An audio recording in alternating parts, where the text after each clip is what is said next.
proactive ICT service provider, Nogos service. За өнөөдрээс эдэн маань болохоор Microsoft-ийн identity protection буюу хэрэгслийн мэдээллийг хамгаалах гэдэг тулгуурлан хийж байгаа сэдв байгаа.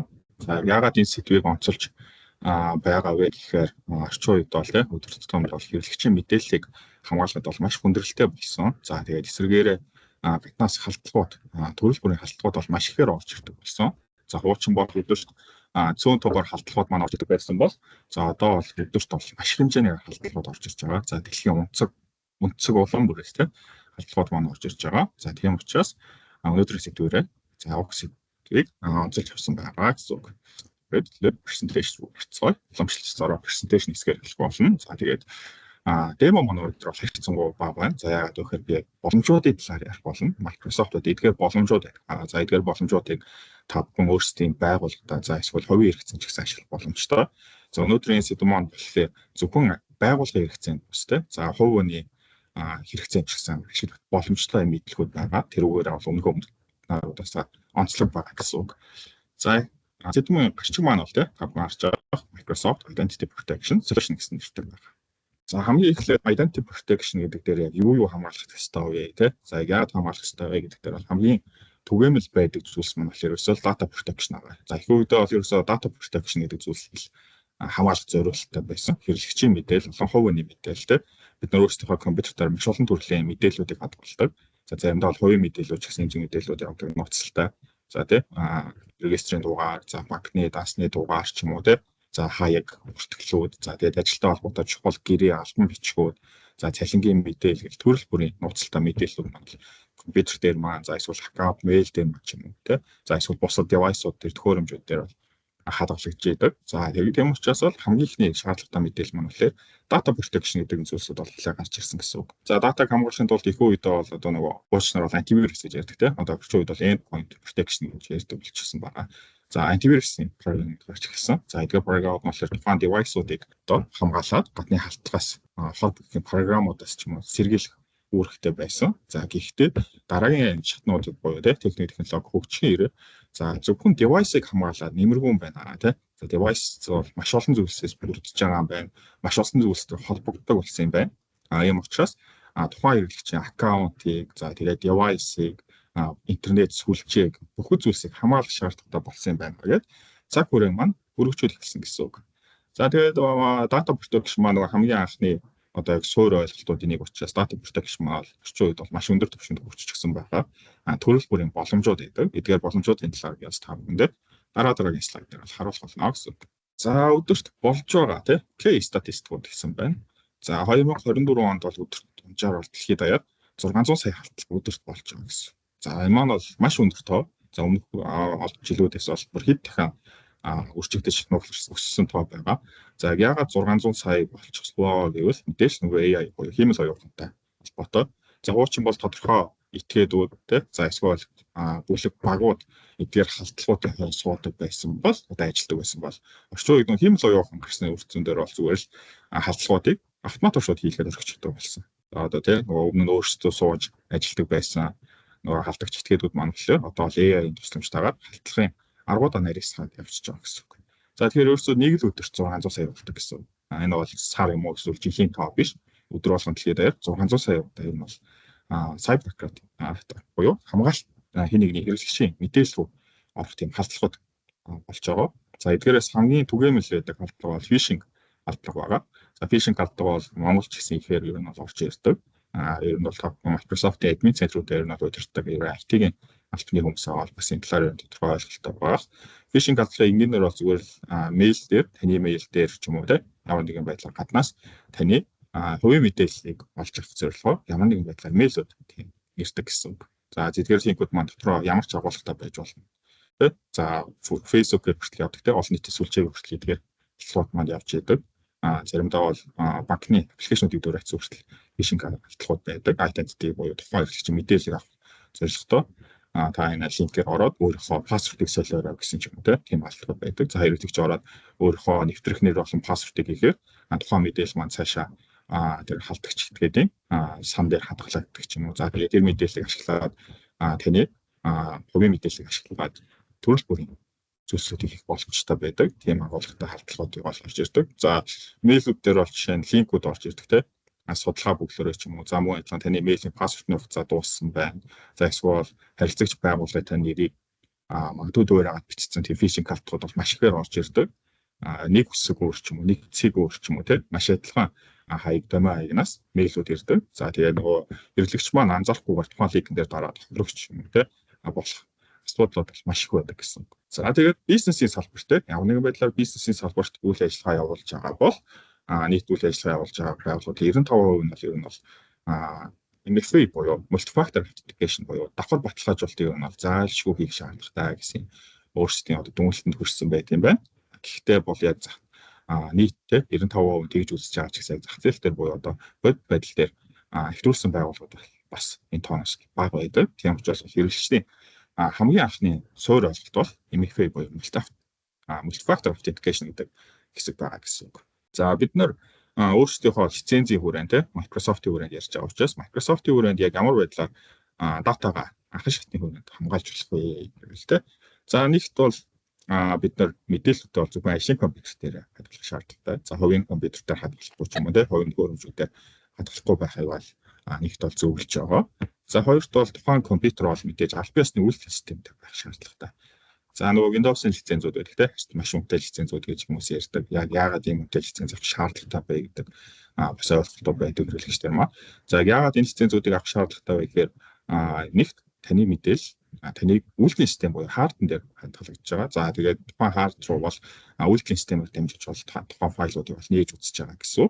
За тэгээд албан ёсны те үйлдвэрлэлийн системад бол ашигласнаар за мэдээллүүдээ автаас сэргийлж байгаа гэсэн.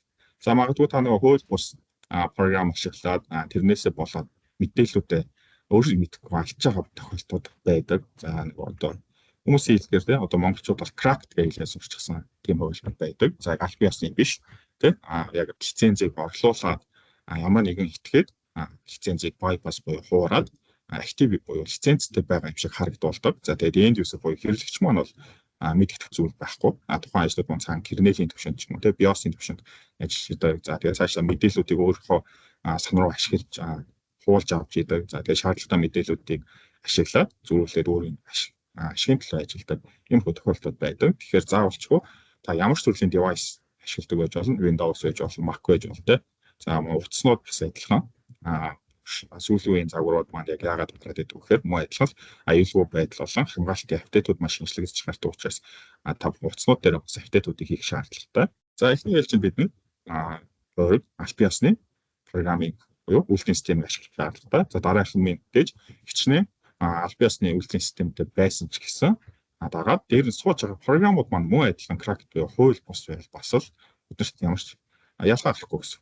Мөн адилхан аль биесны үйлдвэрлэлийн систем авчин ч гэсэн Office-ийн програмууд маань те хууль бус за эсвэл ашиглаж байгаа бусад Adobe юу гэдэг ямар ч лицензүүд байна. Тэд нар маань бас хууль бус бол мөн л адилхан энээсээ болоод бид нар эрсдэл хүрэх магадaltaй. За нэг зүгээр энгийн жишээ та бүхэнд аваад хэлжээ. За энэ яг харилт байгууллагын нэрийг олох боломж байхгүй. Энэ бол гэхдээ зүгээр дэлхийд гарч ирсэн зүгээр яг томоохон жишээ байгаа. Нэг барилгын компани бол хууль бусаар Adobe-ийн програм ашиглаж ирсэн. За тэгээд тэр програм нь яг ямар гэхээр зураг төслийн програм ба тийм Adobe-ийн уучлаарай AutoCAD гэсэн байна. Тэгээд AutoCAD ашиглаж ирсэн байна. За AutoCAD дээр нэг асуудал гарсан мэдээж тэр програм нь хууль бус програм. За тэгээд энэ дээр яг ямар асуудал гарсан бэ гэхээр тухайн одоо анх тэр програмыг хууль бус буюу тийм crack хийсэн зохиогч маань одоо тэр bypass хийсэн хүн маань болохоор bypass хийхэд тулд яг үндсэн кодд маань өөрчлөлт оруулаад тэр кодын програм дээр зурсан зураглалууд маань тийм 0.1 мм-ийн одоо зөрүүтэй гаргадаг тийм болгочихсон байсан. За тэрнээс үүдээд тухайн тэр AutoCAD-ыг ашиглаж ирсэн компанид бол маш том гарц тохиолсон. Зураг төслөө өөртөө AutoCAD дээр гаргаад хийгээд за тэгээд зөрүүлээд гарсан үр дүн маань гэхээр зураг төсөл маань 0.1 мм буюу тийм маш жижигхэн хэмжээ ч гэсэн яг нөгөө бодит байдал дээр ажил дээр гараад ирэх юм маань маш том зөрүүн гарч байгаа. За энэ бол зүгээр ингээд наад захын жишээнүүд тийм. Тэгэхээр энэс дараагийн том жишээнүүд бол маш их байдаг. За тэгээд multi-factor authentication. За энэ маань зөвхөн албаны хэрэгцээнд бол байдаг бол биш. Хүмүүс зөвхөн албаны мэйлэл тийм эсвэл ажлын компьютер бол энэ authentication холбоно гэдэг ойлголт байгаад байдаг бол одоо бол хувь хүний хэрэглэж байгаа бүхэл платформуд болон бүхэл аппликейшнууд тийм За тэгээ social network-ууд бол бүгдээрээ multi-factor authentication-тай болчихсон байна. Тийм учраас та энэ multi-factor authentication гэдэг ойлголтыг бол ерөөсөө өөрийнхөө өдөр тутмын хэрэглээнд бол оруулж ирэх шаардлагатай. За хувийн Facebook байдаг, за Google Gmail-үүд байдаг, за бусад платформуд байдаг тийм Twitter байдаг, за өөр бусад төрөл бүрийн платформуд байгаа. Эдгээр маань өөр өөрсдийн гэсэн бүгдээрээ multi-factor authentication-тэй. За зарим authentication-ууд нь хоорондоо холбогдож ажилладаг. Тэгвэл Google-ийн authentication дээр бусад платформын authentication-уудыг суулгадаг ч юм уу тийм платформудаа холбогддог боломж байгаа гэсэн. За тэгэхээр энэ multi-factor authentication гэдэг нь бол одоо ашиглах нь бол зайлшгүй шаардлагатай байгаа гэсэн үг. За multi-factor authentication дээр ярих зүйл юу вэ? Ихэнх үедээ бол authentication-ууд маань бол харьцангуй сул байсан. За яагаад вэ гэхээр өмнө нь бол эхлээд бол хамгийн амархан арга бол мессежээр код хүлээж авсан дээр. За гэхдээ тухайн мессежийг замаас нь олж авах юм уу тийм боломжууд бол маш ихээр байдаг байсан. За дараагийн сонголт маань болохоор юунууд гэдэг гэсэн. За утсан дээр код гарч ирээд тэгээд бид нар нөгөө дэлгэцэн дээр буюу компьютер дээр ч юм уу төхөөрөмжн дээр гарч ирсэн кодыг хийдэг. Тийм сонголт байсан. За энэ маань муу адилхан магадгүй тухайн хэрэглэгчийн мэйл пассвортыг олоод авчихсан бол нөгөө дэвтэрч орж байгаа этгээд маань тэр кодуудыг таагаад боломж бүрдсэн байсан.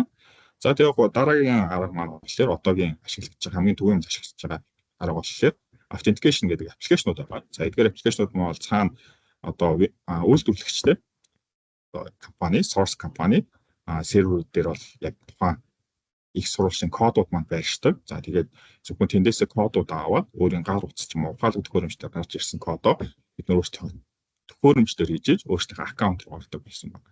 За энэ арга маань болохоор одоо бол хамгийн түгээмэл ашиглаж байгаа арга байгаа. За ирээдүйд бол нөгөө passwordless гэж яриад байгаа арга маань шилжин гэж одоо Microsoft-ийн зүгээс бол жишээлбэл харж байгаа. За тэрийг бол хамгийн найдвартай арга гэж үзэж байгаа. Хэрэглэгчээс ямар ч password нэхгүйгээр зөвхөн biometric авах гэсэн. За магадгүй камераар царай таних те 3-1 ч юм уу. За voice-оор гэдэг эдгээрийг бол ер нь тийм ирээд байж болох хамгийн сайн хамгаалтын аргууд гэж үзэж байгаа. За тэгээд conditional access буюу нөхцөлт шалгуурууд те нэвтрэлтүүд гэдэг хэсгүүд орж ирж байгаа. За conditional access-ийг бол Монголд бол зарим хэрэгэлдэг байгууллагууд байгаа. Манай хамтрагч байгууллагч гэсэн байдаг. За энэ маань тэгэхээр тодорхой хэмжээний нэвтрэлтэнд бид нар нөхцлүүдийг тавьж өгч болно гэсэн үг. За өмнө нь бол тийм хүссэн газраас хүмүүс хандаад ажиллах боломжтой ч юм уу энүүгээрээ даваатал байсан гэсэн тэрээр бас риск буюу эрсдлүүд үүсэж байгаа. Тийм хүссэн газраас буюу ремотээр ажиллаж хийж болно. Эсвэл хин нэгний төхөөрөмжлөөр аккаунт үлдээчих болно. За эсвэл хин нэгэн гадуур шаардлага хангаагүй сүлжээнд орж болно. Тийм олон нийтийн сүлжээгээд бол маш эрсдэлтэй.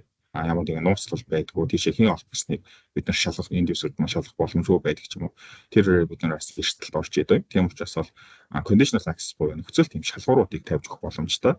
За жишээлбэл зөвхөн байгууллагын сүлжээнээс офисын програмууд ашиглана. За бусад сүлжээнээс орох боломжгүй.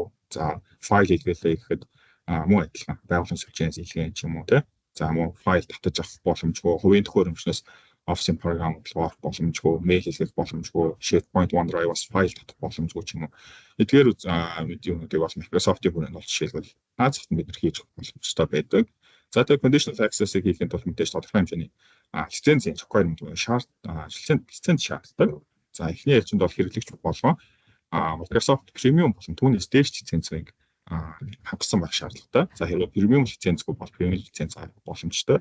За эсвэл тусдаа бид нар за Intune те Entra ID гэх мэт add-on буюу нэмэлтээр авдаг тусдаа лицензүүд байдаг. Тэгэхээр лицензүүдийг бас бид авч болно. За мөн бандлаар enterprise лицензүүд, mobility security гэдэг лицензүүд байдаг. За эдгээр лицензүүдийг бас та нэмж авч болно. Microsoft-оос бол маш уян хатан боломжуудыг та бүхэнд олгож байгаа гэсэн. За дараагийн хэсэг рүү орцгоё.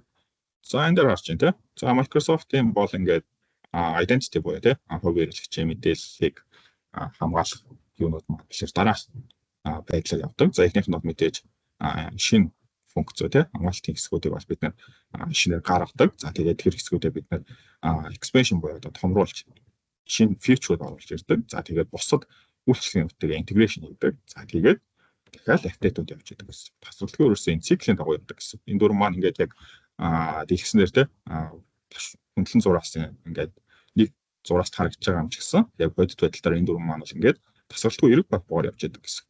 Ямар ч шинэ бүтээгдэхүүн хамгаалтыг гаргаж ирсэн тухайн функц маань эхлээд бол Microsoft-ийн дотоод орчинд бол туршигддаг. За тэгээд дараа нь хэрэглэгчдээр гардаг. За тэгээд функцүүд маань нэмэгддэг. За тэгээд integration буюу Microsoft-ийн бусад функцтэй холбогддог. За тэгээд дараагийн төвшөнд нь сайжруулалтыг гаргаж явж байгаа гэсэн. За multi-factor authentication гэж яриад ч тийм MFA итгэжүүл гэж олон жил вебинар дээр ярьж байгаа. За харилцагчдаар орж байгаа сургалтын дээр ч гэсэн яригддаг. За байгууллагуудаас бол MFA-г унтрая гэсэн хүсэлтүүд бол магадгүй орж ирдэг. За энэ дээр магадгүй бол тусалцаа үзүүлдэг. За яагаад вэ гэхээр энэ маань бол за магадгүй хэрэглэгчид амар байж бол тийм гар утасгүй ч юм уу холбохгүй. За эсвэл магадгүй хэвлэг хүн байх боломжтой. За энэ маань гэхдээ эсвэргээр тухайн хэрэглэгчийн за мэдээлэл алдагдах маш өндөр эрсдэлтэй болж байгаа гэсэн. За магадгүй тухайн хэрэглэгч пассворд алдсан байж болно. Миний өмнө хэлжсэн тийм фишинг мэйл төрчихсөн байж болно. За тэгвэл автентикэйтертэй бол ядч тухайн хэрэглэгчийн аккаунт руу тийм орох гэсэн мэдээллийг бид хүлээж авах боломжтой. За магадгүй та гар утасны дугаараа олгоцсон байж болно. Мэйлээ олгоцсон байж болно. За аппликейшн олгоцсон байж болно тийм. За ядч тухайн хэрэглэгчийн холбосон төхөөрөмжүүдээр мэдээллүүд ирнэ гэсэн. Таны аяг руу хүн орсон хандсан байна.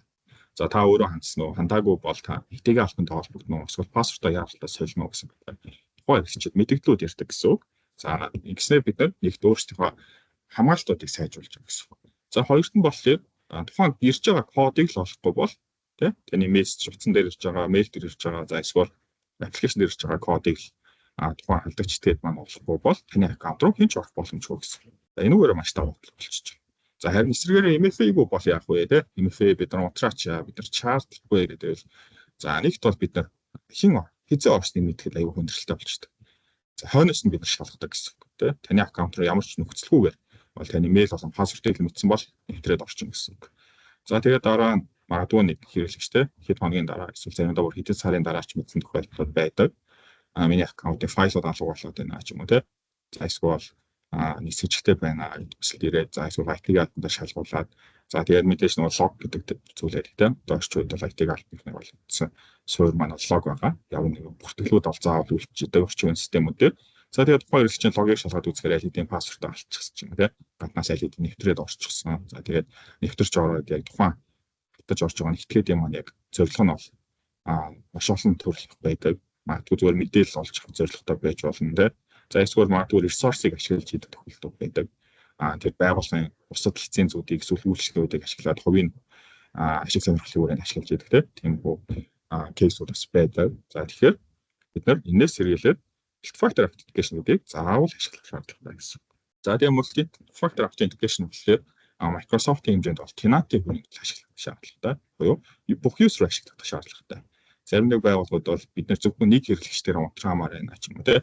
За энэ хэрэглэгч онцгой тохиолдол байгаа магадгүй бас бүсдүүд тавьдаг. За гэхдээ энэ бол боломжгүй. Бүх хэрэглэгчийн хүрээнд бол authenticator байлгах шаардлагатай.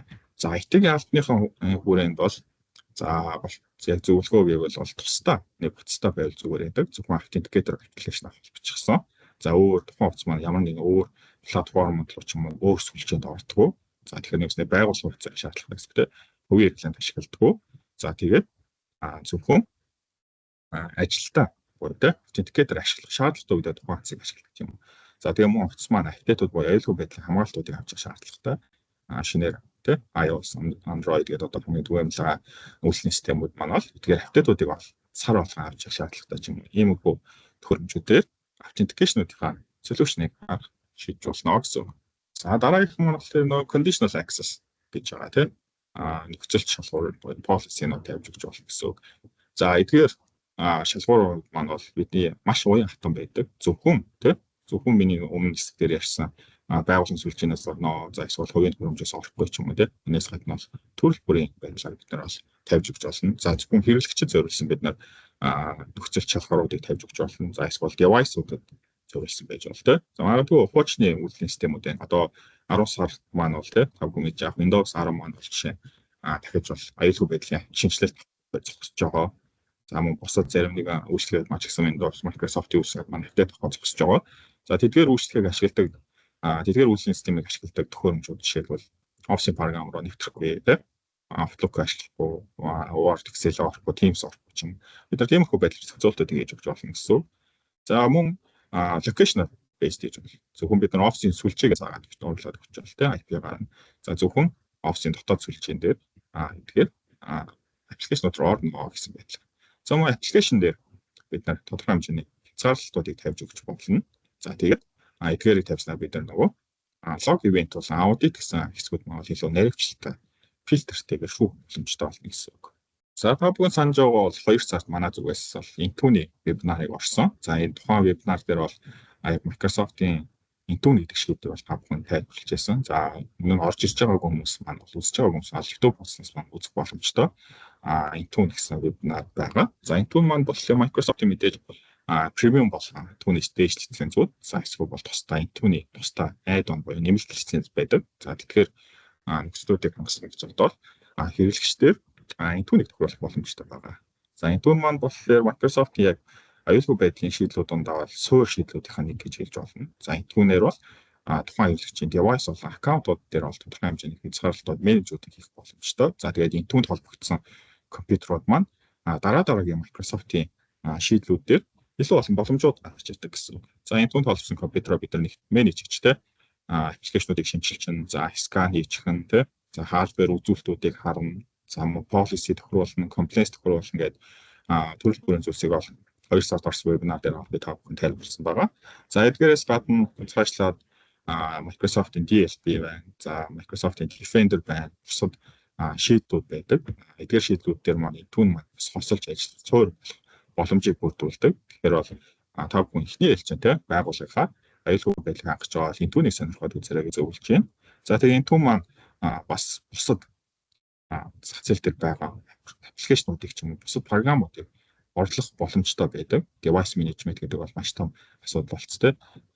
User-ууд маань хэрэглэгч маань болохоор ажлын компьютер дээр хувийн мэдээлэлүүд дагалдаг. За эсвэл хувийн компьютер дээр ажиллана гэдэг ч юм уу маш том эрсдлүүд дагуулдаг. Эдгээрээс бол Intune маань шийддэг. За тэгээд зах зээл дээр бол яг эдгээр одоо асуудлыг шийдэх олон боломжууд байдаг гэсэн. Microsoft бас алидийн бидний лицензэд маань бол Intune гэдэг фичер маань бол дагалдаад ирчихдэг гэсэн. Премиум болон түүний stage, за эсвэл эмгэлтээр Intune гэдэг лиценз аваад бид нар Microsoft-ийн үйлчлэгээд тэгэл тухайн асуудлуудыг шийдсэн гэсэн үг. За тэгэхээр нэгт бол маш амар болчихдог. Яагаад инженеэр хэлбэл бол зүгээр бид нар одоо ашиглаж байгаа Microsoft-ийнхоо лиценз буюу мэйл үйлчлэгийн дээр эдгээр лицензээ манай удирч өгөөд за тэгээд IT-г алдсан мэдээж дотоод зохицуулалтынхаа дагуу Intune бид нар тохируулсны дараа л ерөөсөө шууд ашиглах бэлэн болчихно гэсэн. Өөр ямар нэмэлтээр ямар нэг ресурс ч юм уу за эсвэл нэмэлтээр програм суулгах, аппликейшн суулгах ч юм уу шаардлага гардаггүй гэсэн үг. За тэгэхээр Intune маань бол аюулгүй байдлын шийдэлт юм гэсэн үг. За хоёрт дараагийн танилцуулах байгаа хэсэг маань DLP гэж товчлогддог. Data Loss Prevention гэдэг хэсэг байгаа. За энэ маань бол орчин үед бол маш өндөр зэрэглэлт хэсэгтээ одоо яригдж байгаа юм хэсэг байгаа. За яг яагаад вэ гэхээр мэдээлэл алдагдах гэдэг маш том асуудал. Мэдээлэл шеэрлэндээ за бид нар бол OneDrive ашиглаад за эсвэл линкүүдээ ашиглаад ч юм уу мэйл ашиглаад мэдээлэлүүд олж хурд чөлөөтэй шеэрлж байгаа. Гэхдээ тэр тухайн мэдээлэл маань хэр зэрэг нууцлалтаа бий гэдгийг бол бид нар бас тогтоох баг зэрэг хүндрэлтэй байдаг. За тийм учраас бол энэ DLP гэдэг одоо шийдэл гарч ирсэн гэсэн Data Loss Prevention гэдэг. За энэ маань мэдээллүүдийг ангилах, за фильтрдэг, за магадгүй нууцлалтаа мэдээлэл гаргаж байгаа нөхцөлд тухайн хэмжээний шалгууруудыг тавих ч юм уу төрөл бүрийн байдлаар мэдээлэлтэй холбоотой бүхэл зүйлстэй ашигладаг. За муу адилхан тусдаа DLP-ийн лицензүүд байдаг. За эдгээр лицензүүдийг бол бид Microsoft-аас аваад за муу шууд ашиглах боломжтой байдаг гэсэн үг. За DLP-ийн энгийн жишээнүүд бол хамгийн наад энгийн ашиглагддаг жишээнүүд бол за жишээлбэл бид нар Teams дээр митинг гэдэг За митинг дээр бол төрөл бүрийн зүйлс яригдах боломжтой. Компани нууц мэдээлэл ч юм уу за дэлгэцээ шеэрлээд дэлгэсэн дээрээ бид нууцлалтаа мэдээлэл харуулах. За тэгээ файл шеэрлэх юм. За тэгээд эсвэл бид нар мэйлээр нууцлалтаа мэдээлэлүүд явуулдаг За хувийн мэдээлэл, насны дугаар цалингийн задаргаа гэж төрөл бүрийн мэдээлэлүүд байна. За эдгээр мэдээллүүдээ бид нар илгээх чахта хэрвээ та бүхэн цаана DLP буюу Data Loss Prevention лицензтэй DLP дээр тохируулах тавьчихсан бол эдгээр мэдээллүүдийг хамгаална гэсэн үг. За магадгүй бид нар митинг хийж гэлээ За тэгсэн чинь хин нэг магадгүй скриншот аваад тэрийг цаашаа санаат бол санаагүй байдлаар ашигласан байлаа гэж бодлоо. За тэгээд энэ маань компани төрөл бүрийн нөлөө үзүүлж байна За тэглээ ихэд скриншот хийх бид нар хориглох ч юм уу. За эсвэл скриншот хийлээ гэхэд хин скриншот хийсэн бэ гэдэг харагдах ч юм уу лог бүртгэх. За скриншот хийсэн тухайн хэрэглэгчдэр дээр нь watermark буюу тэмдэглэгээ гарчих За энэ хүн скриншот хийсэн шүү тухайн мэйл хавьд дээр гарч ирдэг ч юм.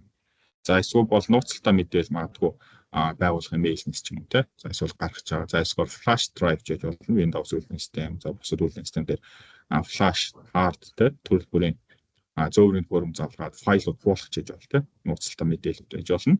Эдгээрийг хуулах байгаа нөхцөл магадгүй хуулахыг хориглох. За эсвэл хууллыг шууд админ руу ч юм уу те. За харгалзах хариуцагч руу шууд магадгүй notification mail гэж өгч юм. Иймэрхүү байдлаар бид нэрсөө датагаа хамгаалж байгаа шийдэл гэсэн үг. За MMO адилхан энэ түүнтэй холбож ажиллах боломжтой DLP гэдэг хэвцэн зөвөрөнд ашигладаг үйлчилгээ байна.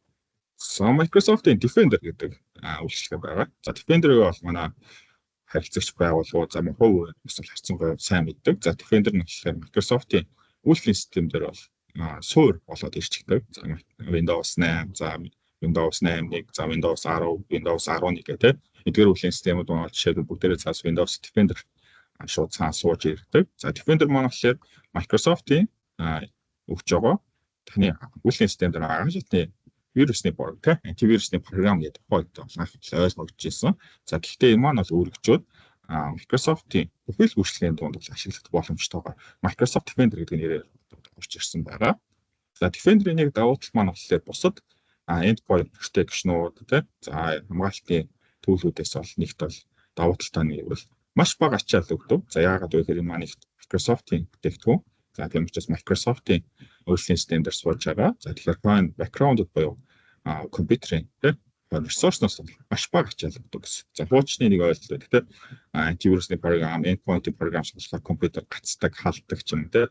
За RAM их ашигладаг гэх тийм ойлголтууд байдаг гэсэн бол тэгэхээр ойлголтууд маань одоо арт хэвцэгдсэн. Defender маань бол маш бага ресурсаас ажиллаж байдаг. За бараг ажиллаж байгаа мэддэхгүй байдлаар ч юм те ажиллаж байдаг гэсэн. За тэгээ хоёр дахь давуу тал маань болохоор суулгахад маш их албад. Яагаад вэ гэхээр жишээлбэл Windows үйлдвэрлэлийн системтэй компьютерууд бол дэлхийд даяар маш их байгаа те. За би бас хамгийн ихний нэг цагт орчирсан вебинар дээр энэ талаар дуурчсан байгаа. 10 компьютерийн 7 нь бол жишээ нь Windows үйлдвэрлэлийн системтэй ашиглагдж байгаа. Тэ үлдсэн нь бол macOS, за Linux гэдэг өөр үйлдвэрлэлийн системүүд байна. За тэгэхээр нэгд зүгээр цаанаас тэ Defender суугаад ирчихсэн байдаг учраас Defender-ийн хязгаартай бол тухайн фичер маань илүү өргөн ашиглагдах боломжтой болдог гэсэн. Тэгэхээр бол нэмэлтээр юм суулгах шаардлага байна. Тэ маш амархан deployment хийх боломжтой юм арт байдаг гэсэн. За тэгээд Defender маань бас зөвхөн нэг төрөл байдгүй. За премиум лицензтэй хэрэглэгчнэр дээр бол жишээлбэл Defender for Business гэдэг багц дагалдаж ирдэг. За энэ багц маань бол яадаг вэ гэвэл Microsoft-ийн 365 буюу Cloud орчин дээр ажилладаг. За бидний мэйл дээр за та бүхэн анзаарчсан болон мэйлээр ирсэн линкүүд, Teams-ээр явуулсан линкүүд дээр дарахаар нэг скрин зураг шалгаж байна гэсэн цоф гарч ирдэг тийм уншаад. За энэ маань бол Microsoft-ийн цаагаараа Defender for Business гэдэг хамгаалтын хэсэг маань ажиллаж байгааг илэрлэх гэсэн үг. За тэгээд цаашлаад Enterprise буюу E5 лицензтэй. За тэгээд эсвэл тусдаагаар Defender for Endpoint, за эсвэл XDR гэдэг аюулгүй байдлын лицензүүдийг бид боломжтой байдаг гэсэн үг. Тэгээд Microsoft-аас Defender маань 2023, 2024 оноудад дэлхийд даяар болдог аюулгүй байдлын одоо юу байдаг. Арга хэмжээ байдаг. За эдгээрээс бол 100% үнэлгээтэйгээр гарч ирдэг цөөхөн аюулгүй байдлын шийдлүүдийн нэг байгаа. Зах зээл дээр маш олон хамгаалтын боломжууд байгаа ч гэсэн Defender маань бол тэр дунд бол тэргүүлэх байр суурьтай байдаг давуу талтай гэсэн. За тэгээд Defender-ээр бол бид бүхэл түвшинд хамгаалж болно. Endpoint-ыг хамгаалж болно. Өөрийнхөө аккаунтуудыг хамгаалж болно тийм. За тэгээд бусад аюулгүй байдлын шаардлагатай төхөөрөмжтэй ч юм тийм. Зөвхөн Windows үйлдвэрлэлийн систем гэлтгөө macOS тийм. За Linux бусад Android, iOS төрөл бүрийн төхөөрөмжүүдээр бид ашиглах боломжтой байдгаараа давталтай. За Cloud Security гэдэг маань болж ирж байна. За Cloud Security гэдэг маань болохоор бидний олж шинэ нөгөө онлайн орчинд бол яригдана. За тэгээд түрүүн би сая хэлжтэй Defender for Business гэдэг бодлого байдаг. За энэ маань болохоор Microsoft-ийн Outlook юу нэ, Teams юу нэ ч юм уу те дотор шеэрлж байгаа линк файлууд юу нэ бол энэ маань ажиллаж идэг. За тэгээд Cloud Security-г бол бид нэр хямдхан тулд нэг дор мэдээж тодорхой хэмжээний IT-ийн албатай байх шаардлагатай гэсэн. За Microsoft-ийн зүгээс өөртөө бол security гэсэн admin center дээр бол тусдаа аюулгүй байдлын хэсэг байдаг. За энэ хэсгийг бол бид монитор хийж явах шаардлагатай гэсэн. За тэгээд Microsoft-оос бол risk гэдэг хэсгүүд байдаг. За эрсдэлтэй гэж өөртөө бол цаанаас ангилсан хэрэглэгч нар байдаг, user-ууд байдаг, эсвэл device-ууд байдаг. За эдгээр device-уудыг одоо manage хийх шаардлагатай. За тэгээд data protection буюу encryption-уудыг хийж явах шаардлагатай гэсэн. За тэгээд best practice те хамгийн шилдэг арга юу юм бэ? За эхлээд бол мэдээж MFA буюу те multi-factor authentication бид нар асах шаардлагатай. За тэгээд хамгийн анхны шатны бид нар аюулгүй байдлын тохиргоодыг хийх шаардлагатай. За тэгээд цаашлаад conditional access-уудыг тохируулах шаардлагатай. За тэгээд conditional access-уудаа бид нар дахид цааш нь сайжруулах гэсэн.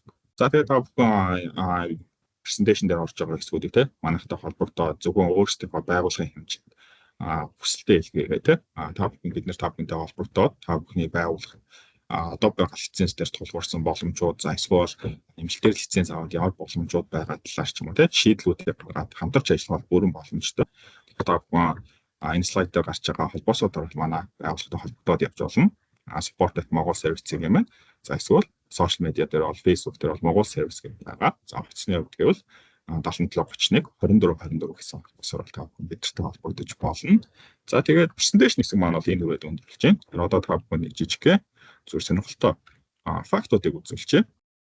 За Microsoft-оос блог гэдэг юм хэсэг байдаг. За энэ дээр бол Microsoft-ийн холбоотой өөрсдийн мэдээллүүдийг бол Microsoft нийтэлж идэг.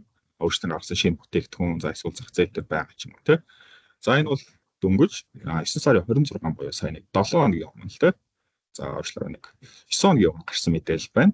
За мэдээлэл дээр яг юу гарчсан бэ гэхээр Raccoon гэх те. За энэ O365 гэдэг phishing сервис гарч ирсэн юм байна. За энэ сервисыг Microsoft ер нь бол шууд тасан зогсоосон гэсэн мэдээлэл байна гэсэн. За энэ доошоо гүйлгээ харъя те. За энэ мэдээлэл яадаг вэ гэхээр за энэ Raccoon гэдэг одоо энэ нийгэмлэг маань те байгууллага маань гэхлээр за сүүлийн үед бол хурдтай гарч ирсэн Microsoft 365 хэрэглэгчдийн username болон password те credential буюу хувийн мэдээллүүдийг ер нь олж авдаг юм хэрэг байгууллага байсан байна. За те бүлэг этгээд үтгсэн. За эдгээр байгууллага маань яг ер нь бол сүүлийн үед маш өндөр эрчийг аваад за тэгээ 2024 онд бол те доор ээж 5000 хэрэглэгч юм буюу 94 улсын эд 5000 хэрэглэгч мэдээллүүдийг олоод авчихсан юм сайт байсан гэсэн. Одоо этгээд те. За тэгээд эдгээр маань бол ингээд төрөл бүрийн мэдээллүүд байгаа. За тэгээд эдгээрийг бол Америкт бол жишээ нь 2300 organization мал те. Тэгээд ингээд өртсөн байна гэдэг байдлаар ч юм уу. Эдгээр өөртөлтийг бол хийж гисэн гэсэн. За тэгээд энэ маань болохоор яг яадаг байсан бэ гэхээр өсвөл тухайн хэрэглэгчдийн мэйлүүд рүү phishing мэйлүүд явуулдаг те. Төрөл бүрийн линкүүд явуулдаг. Төрөл бүрийн сурчлагын гэх ямар ч боломж дарууд байна. Одоо хэрэглэгчдийн мэйлүүдийг олж аваад тэндээс нь access-уудыг олж авдаг. За нэг хэрэглэгчл хувийн мэдээлэл алдахад маш том эрсдэл үүсдэг. За нэг хэрэглэгчтэй за тухайн хэрэглэгч зүгээр IT admin биш байж бол те энгийн user байж болно. За гэхдээ энгийн user мэдээлэл алдахад тэндээс цаашаа салаалаад цаашлаад байгууллагын дотоод сүлжээ эсвэл IT ч юм уу те. За дотоод нууцтай мэдээллүүд рүү ч юм уу цаашаа хавталмаа томрох боломжтой байдаг. Тэгэхээр зөвхөн IT-ийн алтных юм уу те админууд MFA хэрэглэнэ. За эсвэл аюулгүй байдлаар хандна гэсэн ойлголт бол одоо хоцрогдсон. Тэгэхээр хэрэглэгч нар authenticator буюу те наад захын хамгаалтуудыг бол өөрсдөө тохируулах шаардлагатай болчихсон байна гэсэн. За энэ дээр одоо те тухайн юуны маань одоо мэдээллүүд маань гарч байна. За энэ дээр бол гарч ирч те MFA идэвхжүүлнэ. За тэгээд ийм үйлчлэгээр маань тэр байгаа. Жилийн юм үү ч юм уу те. За тэгмэгтэй шууд Viber group chat орж ирдэг ч юм уу. За тэгээд энэ дээр дараад үйлчлэлийн одоо энэ багцыг авъя гэх те. За тэгээд багцыг авахдаа нөгөө өөр хоёрлогч мэйл хаяг пассвордыг оруулдаг. За тэгэхэд нь тухайн хэрэгч мэдээллүүдийг хулгайлаад өөрсдөөс хэндээ хадгалаад авчдаг гэсэн. За энэ мэдээлэл бол жишээ нь ингээд байж байна. За бол Microsoft-оос бол иймэрхүү бүлэглүүдийг бол таслан зогсоодог ч юм уу үйл ажиллагааг зогсоодог. За эсвэл хариу арга хэмжээ авдаг. За бусад байгууллагуудтай хамтарч ажилладаг бол маш олон тохиолдлууд байгаа. За Defender-тэй ажилладаг. За Trend Micro гэдэг одоо тий бас endpoint protection нийлүүлдэг газар байдаг. За Trend Micro-тай хамтарч ажилладаг. За Cloudflare-тай хамтарч ажилладаг гэл ижил төсөөтэй үйл ажиллагаа явуулж байгаа нэг support байгаа компаниудтайгаа хамтарч ажиллаад за хүмүүс зах зээл дээр байгаа хортой үйлчлэгүүдийг бол таслан зогсоож байдаг гэсэн. За миний түрүүний тий Defender дээр ярьж ирсэн нэгэн онцлог маань болохоор энэ байгаа. За жил болгон болдог тий. За attack emulation гэдэг enterprise буюу одоо дэлхийн том за endpoint protection ч юм уу тий. За эсвэл хамгаалтын аюулгүй байдлын системүүдийн одоо арга хэмжээ болдог. За энэ дээр бол нөгөө нийлүүлэгч байгууллагуудаас маань төрөл бүрийн өөрсдийн хөгжүүлж байгаа системүүдэд туршиж үздэг гэсэн. За тэгээ Microsoft-оос бол энэ дээр бол сүүлийн жил бол тасралтгүйд хэрэгжүүлж байгаа. За 100% юм хэлэх гэдэг бол маш өндөр байгаа. Та бүхэн дээр гарч байгаа те 100% detection coverage буюу all-side attack гэж байгаа. Хууль төвшөнд бол 100% бол илрүүлж байгаа гэдэг бол defender маань хамгийн том давуу талтай болчихж байгаа. За тэгээд defender XDR гэдэг шиг байдаг. За энийг бол та илүү дэлгэрэнгүй мэдээлэлүүдийг авах боломжтой. За доош суулаад те статистикууд маань энэ дээр харагдаж байна. За macOS дээр те за 100% илрүүлсэн байна. Linux болон macOS дээр. За энэ дээр харагдаж те бусад нийлүүлэгч маань Microsoft байна. За Bitdefender байна, Trend Micro, Sentinel-1 гэдэг ESET гэдэг төрөл бүрийн хамгаалтын үйлчлэгүүд маань энэ дээр байна. За тэгээд доошлуулад үзтээ төрөл бүрийн энэ дээр бол мэдээлэлүүд маань байж байгаа гэсэн үг. Та бүхэн эндээс ороод орох боломжтой. За zero false гэж байна те. False positive гэх те боромж мэдээлэл төгшүүр өгч юм уу. Ийм их асуудал авчаа Microsoft муу адилхан нэгт буюу те ямар ч тийм боромж мэдээлэл хэрэглэгч дүүгүй гэсэн байдал ч юм уу. Хамгийн сайн үнэлгээг авчихсан байна гэсэн. За дараагийн нэг хэсэг маань болохоор Secure Score гэж байдаг. За Secure Score маань болохоор Microsoft-ийн admin center-ээс ороод бид нар security гэсэн хэсэг дотор маань Secure Score гэсэн ойлголтууд байдаг. За энэ маань болохоор бид нар tenant буюу те Microsoft-ийнхаа үйлчлэгийг хэр зэрэг одоо аюулгүй байдлыг хэр зэрэг хангах вэ гэдэг score гэсэн үг. За энэ score маань мэдээж бол дээшээ 100% хүртэл явах боломжтой. За тэгтээ бас тодорхой хэмжээний лицензүүд шаардлагатай. За тэгтээ бодит байдал буюу те best practice дээр бол за 60-аас 80% байвал бол ирүүлээ гэж одоо шинжээч нар үздэг. За 100% болгоч бол маш чанга болчтой. За хэрэглэгч нар буюу те end user-ууд бол маш чанга болчтой. Тийм учраас бодит байдал дээр бол те хамгийн ирүүл одоо лимит нь болохоор 60-аас 80% байдаг гэж үздэг. За энэ бол миний туршилтын тэнэг байгаа. Тийм учраас ингээ харцсангүй баг 47% байгаа. За Secure Score бид нар бол Improve Score гэж ороод бидний score-уудыг өсгөх боломжтой байдаг гэсэн. За тэгэхээр та бүхэн ч гэсэн өөрсдийнхөө score-ыг орч шалгаад те. За магадгүй баг бидэртэй холбогдоод энэ дээр өсгөх боломжууд за эсвэл хамтарч ажиллаад бидний зүгээс тухайн score-уудыг бол өсгөх боломжтой байдаг. За мөн зарим нэг score өсгөх дээр бол нэмэлтээр лиценз шаарддаг гэдэг бас та бүхэн анхаарах шаардлагатай. За Score бид нар өсгснөөр ерөөсөө Microsoft-ийн хэрэглэгчнүүд болон өөрсдийнхөө мэдээллүүдийг аюулгүй байдал боломж маань өргөж байгаа гэсэн үг. За энэ Score-уудаа хэрхэн өсгөх талаар бол Microsoft-ийн форумд олоод авчих боломжтой. За ингээд өнөөдрийн вебинар маань энэ хүрээд өндөрлж байна. Өөр ямар нэгэн демо болсон хэсгүүд маань байхгүй. Та бүхэн цэвэр мэдээлэл өгөх зорилготой вебинар хийсэн байгаа.